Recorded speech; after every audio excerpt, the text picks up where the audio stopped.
Trace Knott here for Next Door Radio and nextdoorradio.com. We have a special guest live here this morning by way of our Zoom recording as well, LaSaundra Booth. She is with Wake Forest Community Youth Orchestra. Good morning. How are you today? Good morning, Trey. Glad to be here. Doing awesome. Now, absolutely. Thank you so much for joining us here this morning. Before we kind of dive deep in everything that you have going on with the youth orchestra and with the kids and things like that, let's really introduce you, and only you could to really do. So let's introduce you, and then we'll dive deep into the rest of it. Okay. Okay. Well, my name is LaSaundra Booth. I started playing cello when I was in the 10th grade. Real quick, funny story. I wanted to play the violin. There was a new orchestra program starting at my elementary school, Wiley Elementary in Greensboro, North Carolina. And I knew on the first day of class, I knew I wanted to play the violin because that's all I had ever seen. And I go to class. For some reason, I'm late. I don't know why. And I get to class and the teacher says, LaSaundra, what do you want to play? And I say, I want to play the violin. And she's like, oh, I'm sorry, LaSaundra, all the violins are taken. But I have this beautiful cello right here for you. And I saw, I looked at the cello and saw how big it was. And then I looked at my teacher and I said, how am I supposed to fit that under my chin? Right? And she said, no, LaSaundra, you get to sit down with it like this. And I saw that when I got to sit down, but all my other friends playing violin and viola had to stand up during class. I said, I'll keep cello. And I have been playing ever since. And really, when you ask about me, I'm that kid that grew up in poverty. I'm that kid that grew up in public housing, single parent, didn't know my father. And I used an instrument in school every single year, even through college. And so when I got the opportunity to see how many kids didn't have access to orchestra programs in Wake County, in Franklin County, in Granville County, I said something has to be done. So I took $2,000 out of my own personal savings account, bought instruments because I believed if I get the instruments, then I'll get the bodies. And in 2014, we did a soft launch, started the Wake Forest Community Youth Orchestra, got our 501c3. In 2015, we've gone from 3 kids to over 350 in 3 counties. And that was post-COVID numbers. And that's where we are today. We're bringing back, orchestras really in the rural communities, because if playing in orchestra changed my life, then I know it can change somebody else's. No, I love that. I love your passion. I love your joy. Just radiate off. I get to see you actually in video here by way of our Zoom. Again, LaSaundra Booth with the Wake Forest Community Youth Orchestra joins me here on our local talk program on Next Door Radio. So let's kind of dive deep into Wake Forest Community Youth Orchestra. You said you took out some money out of your own personal pocket. Yes. Back in 2014, 350 kids before the COVID. So how was my listeners know I do not like talking about the COVID-19 and the pandemic. We've seen enough of with businesses closing and stuff like that. Yes. But let's get that out of the way. How was it for the youth orchestra during the 2020 year, with all by way of virtual, probably Zoom, probably FaceTime and stuff like that? How was it for you guys? We really, it hit us very hard. We had to really shift and pivot within a week. Most of what we do, we have a community-based program, but we also go into local schools, especially in Franklin County and Henderson. We actually went into the local school system to provide lessons for kids. Well, when the schools closed, so did our business, because our instruments were in the schools and we couldn't get to them. Wow. So about 75% of our inventory was locked, in these public schools. And because we were not employees of the school system, they would not let us come on campus to get our instruments. So we were only operating with about 25% of our inventory. And we essentially had to do that shift from, in-person instruction to virtual. Many of the kids, many of the families were just Zoomed out, because teachers were trying to navigate the online platform, and for most of our kids, it did a detriment to their learning. So to have a bad experience with the school system and then to ask parents to do another 30, 45 minutes trying to play the violin or learn orchestra on Zoom, It really hurt us. But we were resilient, and those children that stayed with us, we gave them the best instruction possible. I'm glad to say in April of 21, we were able to resume in-person classes. And so now we are back in person. But, looking at the numbers, our organization about a 48% hit in funding because we weren't able to do any of our concerts. So we really, but the music didn't stop. We believe no matter what. I took a pay cut. Some of our other teachers took a pay cut because we knew that the music can't stop. Every child that wanted to continue, we made a way to make that possible. So how do you, again, LaSaundra Booth here with the Wake Forest Community Youth Orchestra here in our Local Talk program. You talk about the money, it took a big hit. How do you guys, I know you guys are a nonprofit. How do you kind of get money in? Is it just donations or is it businesses? How does that work for you guys? Yes, sir. About 50% of our funding comes from local individual donors, I would say. With us being in a rural community, we are not eligible. A lot of people think because you're Wake County, you have access to all of these funding opportunities. But for us, it's not so because we are not in the city of Raleigh. So we do not have access to city of Raleigh funding. So a lot of the grants that we get,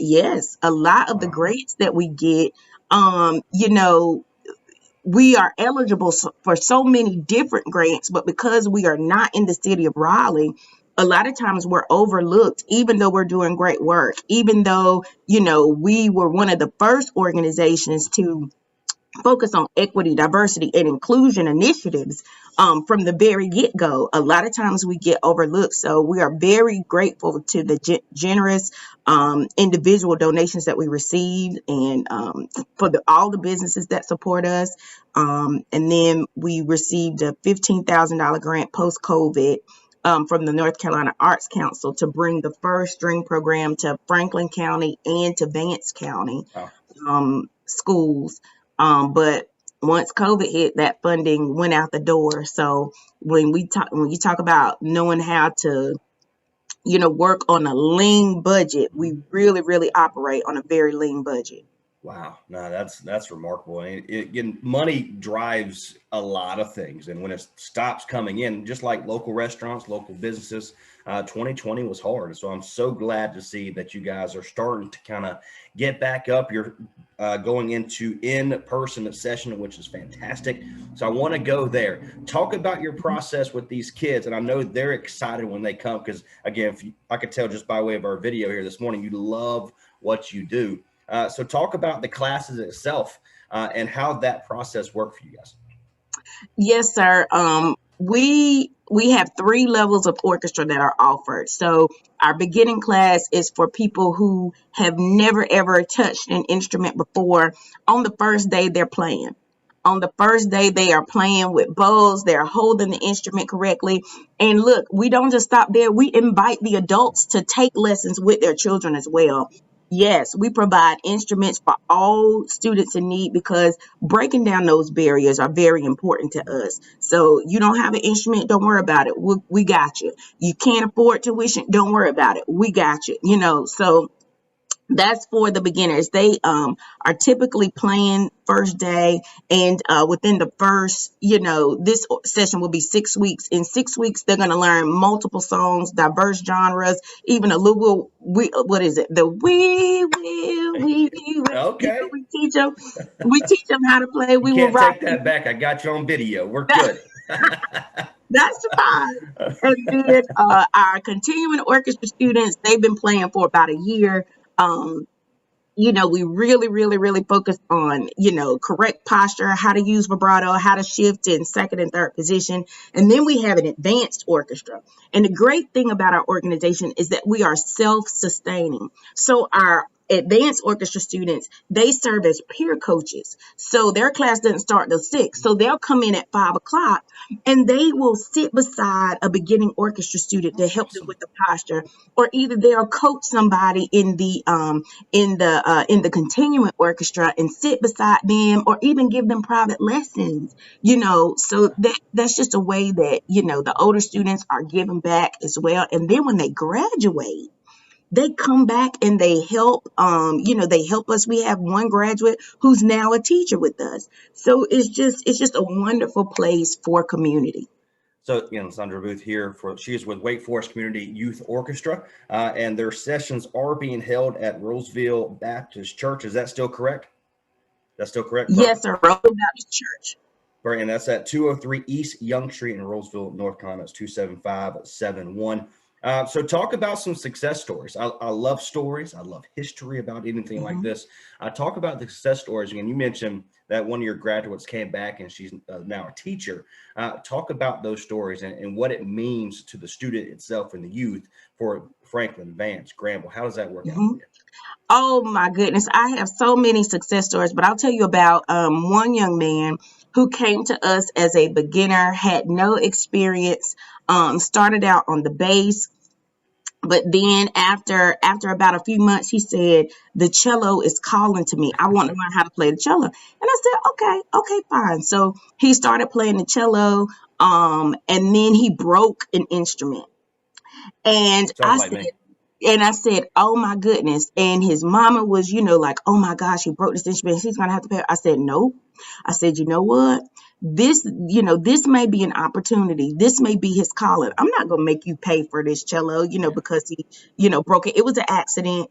And do you not know that this young man is now he's in the National Youth Orchestra of the whole United States. Wow. This young man learned in like 1 year.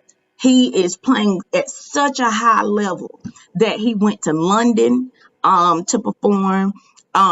He's just doing so many great things. So like I said, you never know who the next big star is going to be. We just only had to give him the opportunity. And had I handled that situation in a different way, it could have just ruined his, wanting to play in orchestra. But I didn't.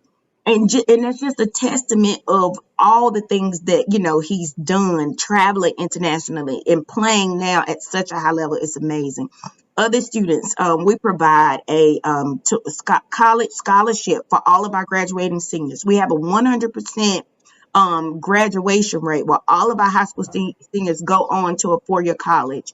And I got a thank you letter from one of our graduating seniors. And she said, I want to go to medical school. And now this scholarship has, alleviated like my concern about debt.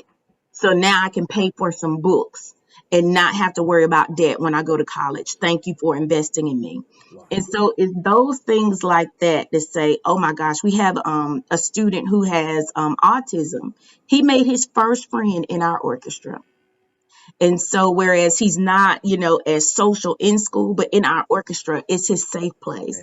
Okay. And, he found, a friend, and now they are the best of friends. So, this orchestra is more than just learning notes on a page. It's about community, and it's about promoting our young people to reach their fullest potential in every area of their lives. So it's a life's work for me. It's a passion for me, and I'm so grateful to be involved in our community. Oh, I love it. Again, LaSaundra Booth here with Wake Forest Community Youth Orchestra here in our local talk program and Next Door Radio. How can our listeners get some more information? I found you on Facebook, so that's how we got involved. But how can our listeners get some more information about what you do?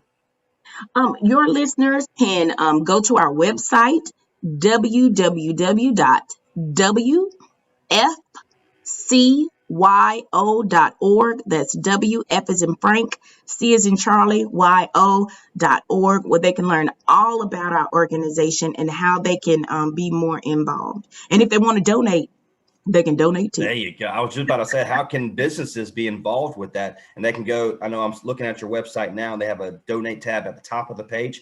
So there you go. Again, nonprofit, the Wake Forest Community Youth Orchestra. I love your passion. I've told you this multiple times during this show. I said, I love your passion. I love your joy, and it radiates what you guys do. So thank you for what you do for our youth, not only for Wake County. Now, do you guys, last question here, you not only cover Franklin, Vance, Granville, can any youth be involved with this, or is just in these counties? Now, any youth can be involved with Okay. us. Our mission is to go where orchestra is not present. And in the town of Wake Forest, there is no pre-K through 8th grade public school orchestra option. I know because I was the teacher and my program got cut. Wow. And that, that's another reason why, we started. So, we go everywhere. We have students that come from Durham just to be with us. So we are open to everyone who wants to be involved. Oh, I love it. Well, thank you so much for joining us here on our local talk program. I wish you nothing but the best, and we thank you for what you do for our youth. Okay. Thank you. Yes, ma'am. Again, this is Trey Snodd here on Next Door Radio, nextdoorradio.com for our local talk program. Until next time, God bless. You be the difference. While somebody smiles today. We'll see you later.